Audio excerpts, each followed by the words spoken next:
السلام علیکم، آپ دیکھ رہے ہیں خبر، میں محمد مالک۔ فیصلہ ایک بار پھر 190 ملین پاؤنڈ کیس، جس کو القادر یونیورسٹی ٹرسٹ کیس کہا جاتا ہے، ایک بار پھر مؤخر ہو گیا۔ آپ کو یاد ہے یہ پہلے دسمبر 23 کو 2024 کو سنایا جانا تھا۔ تب تو میں نے خبر بریک کی تھی کہ یہ نہیں سنایا جائے گا جنوری کے فرسٹ ہفتے میں، لیکن تب بھی تاریخ پڑی، 6 جنوری کی تاریخ پڑی، پھر آج کی تاریخ تھی۔ آج بھی بڑی ایک عجیب سی ہمیں ڈیٹیلز ملی۔ جج صاحب کہتے ہیں میں 8 بجے آ گیا تھا اور 2-2.5 گھنٹے انتظار کیا، 2 دفعہ عمران خان کو بلایا سیل سے، وہ نہیں آئے، ان کی اہلیہ نہیں آئیں، باقی لوگ نہیں آئے، ان کے وکلا نہیں آئے۔ وہ لوگ کہتے ہیں کہ ہمیں ٹائم ہی 11 بجے کا دیا ہوا تھا، اور کافی چیزیں ملتی نہیں ہیں۔ فار ایگزامپل، اگر عمران خان جیل کے اندر ہی تھے، ان کو اگر بلانا ہوتا تو بلائے بھی جا سکتے تھے۔ اور ویسے بھی اس کی بہت زیادہ اگزامپلس ہیں، خود نواز شریف صاحب کے مقدمے میں، عمران خان کے دوسرے مقدمے میں، اور بھی بہت سے مقدمات میں فیصلہ سنانے کے لیے ان کی حاضری ضروری نہیں ہوتی۔ تو یہ ہو کیا رہا ہے؟ دسمبر میں جب پوسٹ پون ہوا تھا تو میرے ذرائع نے خبر یہ دی تھی کہ اس لیے دسمبر میں 23 کو نہیں سنایا جائے گا کہ کوئی رسک نہیں لیا جا رہا کہ فیصلہ اتنا پراپر اور سخت لکھا جائے کہ یہ نہ ہو کہ کئی دوسرے فیصلوں کی طرح پہلی پیشی پہ ہی ہائی کورٹ پہ اڑا دیا جائے۔ تو چلیں، بڑا ٹائم آ گیا ہے، 23 دسمبر اور آج 13 جنوری ہو گئی ہے۔ بہرحال بہت سے کویشچن مارکس ہیں۔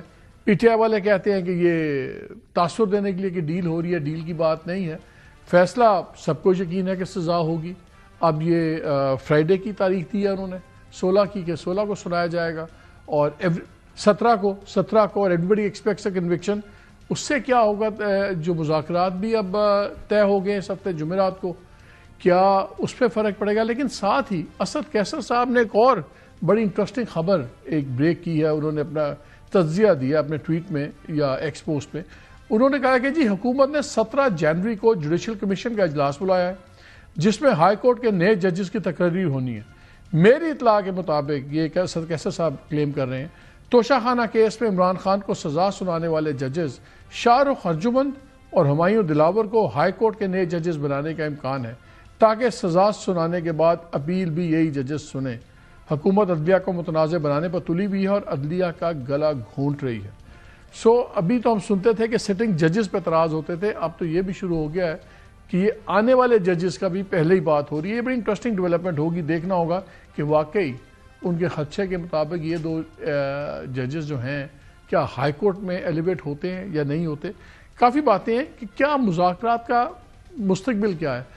آج کے جو بیانات تھے، آج خواجہ آصف بھی گرجے برسے، پھر عطا طارق صاحب نے بڑے سخت شعر سنائے، عمر ایوب نے گورنمنٹ کے ساتھ بڑی سخت زبان استعمال کی۔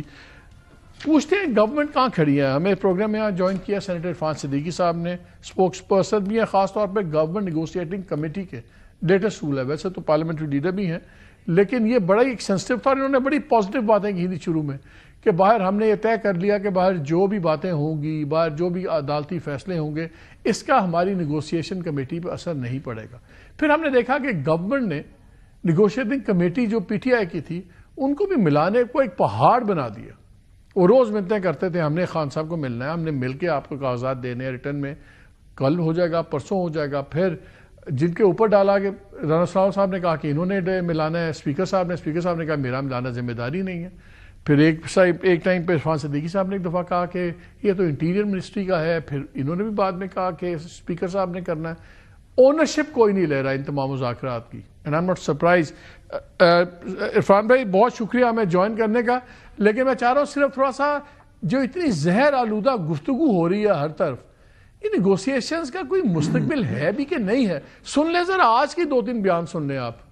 ہم لوگ فارم 47 کی گورنمنٹ، ان کے منہ پہ کہا ہے آپ فارم 47 کی گورنمنٹ ہے۔ ابھی بیٹھ کے اسد کیسر صاحب یا میں، ہم لوگ بیٹھ کے بھوٹان کی حکومت کے ساتھ یا بہار کی حکومت کے ساتھ تو بات چیت نہیں کریں گے نا، یہاں پہ ہم لوگ انہی لوگوں کے ساتھ کوئی بات چیت ہوگی۔ ہم کوئی فیور نہیں چاہتے۔ ہم جو مذاکرات میں بھی بات کر رہے ہیں، ہم یہ نہیں کہتے کہ عمران خان کو یا ہمارے ورکر کو ایسے چھوڑا جائے۔ ہم سمجھتے ہیں کہ ان کے اوپر جو حکومت کا ایگزیکٹو کا پریشر ہے، جو اداروں کا پریشر ہے، وہ پریشر آپ ہٹائیں۔ خواجہ آصف تو پہلے سے اس کی جو خیالات ہے وہ کے ساتھ دیں، وہ تو خود چاہ رہے کہ کچھ نہ ہو۔ ہماری ڈیمانڈز ہی یہی ہے، 9 مئی کا کمیشن، اور 26 نومبر کا کمیشن. یہ اس قوم کے لیے نہایت ضروری. 26 نومبر کے مسنگ پرسنز ابھی تک ہمیں نہیں پتہ چل رہا کہ کہاں پہ ہیں. ہم لوگ ڈیمانڈ کرتے ہیں جناب اسپیکر ان کی بازیابی کے لیے حکومت پورا ہمیں جواب دے دے. قوم 47 کی حکومت ہے پر ذمہ داری ہے کہ جو اسلام آباد پولیس ہو ایجنسیز ہو جو بھی ہو وہ ہمیں ہمارے ساتھی جو ہیں وہ بازیاب کر کے دیں. چھوڑے اس ڈرامے کو جو ہے لگایا ہوا ہے جو ہے مذاکرات جو ہے ان لوگوں سے بلیک میل نہ ہو. یہ لوگ جو ہیں قطعی طور پہ مذاکرات کے لیے کوئی سنسیئر نہیں ہے. It's a smoke screen. تو اب یہ شف کیا ہو رہا ہے؟ اب کیوں بات کر رہے ہیں؟ انڈائریکٹلی بھی کیوں بات کر رہے ہیں؟ ڈائریکٹلی بات کر لیں اگر ان کا خیال ہے کہ جن کے پاس اختیار ہے ان سے بات کرنی چاہیے. ڈائریکٹلی بات کر لیں اگر وہ کرتے ہیں. تھا رہا ہے جو فتنے میری زمینوں میں وہ سانپ ہم نے ہی پالا ہے آستینوں میں.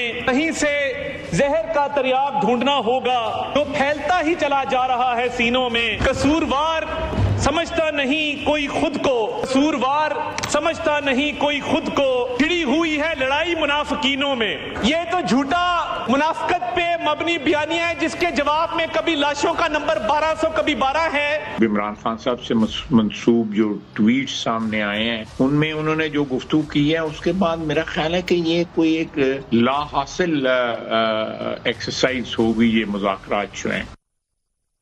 اور آپ کو یاد ہے پہلے بھی انہوں نے کہا تھا لاسٹ ٹائم جب ٹویٹ آیا تھا خان صاحب کا جس پر انہوں نے بات کی تھی کہ پرائم منسٹر صاحب اردلی ہیں عاصم منیر صاحب کے اور یہ تو اس کے بعد انہوں نے کہا جی اب تو ویسی بات نہیں رہتی.